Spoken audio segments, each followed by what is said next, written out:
मार्कंडे ध्यान मगन होकर मंत्र का जाप करना शुरू करते हैं। वो जितना ज्यादा मंत्र का जाप करते हैं उतने ही ज्यादा परमानंद की तरफ खिंचते चले जाते हैं। मंत्र में इतना उत्साह था मानो मार्कंडे महादेव में विलीन हो रहे हैं। ऐसा माहौल तैयार हो गया था मानो मार्कंडे के लिए तीनों लोग ओम नमः शिवाय में समा गए हैं। यमदूत मार्कंडे को लेने के लिए आ चुके थे।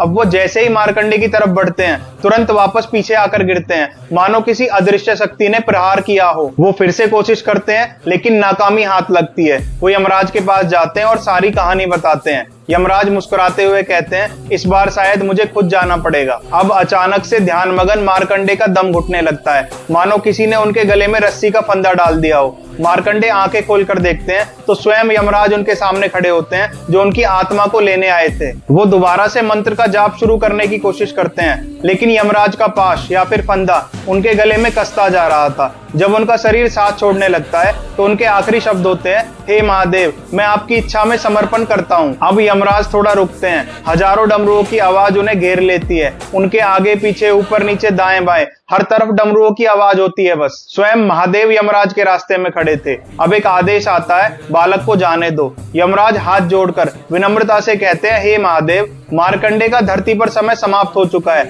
आपने ही तो मार्कंडे को सिर्फ 16 वर्ष की आयु का वरदान दिया था। अब महादेव कहते हैं मैं ही रक्षक हूँ, मैं ही भक्षक हूँ। अगर मैंने मार्कंडे को सिर्फ 16 वर्ष की आयु का वरदान दिया था तो आज मैं ही स्वयं मार्कंडे को अमरता का वरदान देने आया हूँ। यमराज थोड़ा अचंभित होते हैं और फिर कहते हैं किसी को भी अमरता का वरदान देना यानी ब्रह्मांड के मूलभूत नियमों को तोड़ना। मैं ऐसा नहीं होने दे सकता। मैं मृत्यु का देवता हूँ, मैं ऐसा बिल्कुल नहीं होने दूंगा। आप मुझे अपना धर्म निभाने दीजिए, जो मेरा है आप मुझे ले जाने दीजिए। अब जैसे ही यमराज मार्कंडे की तरफ बढ़ते हैं डमरुओं की आवाज और तेज हो जाती है। अदृश्य हाथ यमराज का दम घोटने लगते हैं। अब यमराज खुद को बचाने की कोशिश करते हैं। उनकी आंखें बाहर आ जाती हैं। यमराज अपनी पूरी ताकत लगाकर उन अदृश्य हाथों से खुद को बचाने के लिए जैसे ही थोड़ा सा झुकते हैं वो अदृश्य हाथ यमराज की गर्दन तोड़ देते हैं। पूरा ब्रह्मांड थम जाता है। मृत्यु ने भी आज प्राण छोड़ दिए थे। मार्कंडे ऋषि ने अपने प्राण बचाने के लिए जिस मंत्र का जाप किया था उस मंत्र को आज हम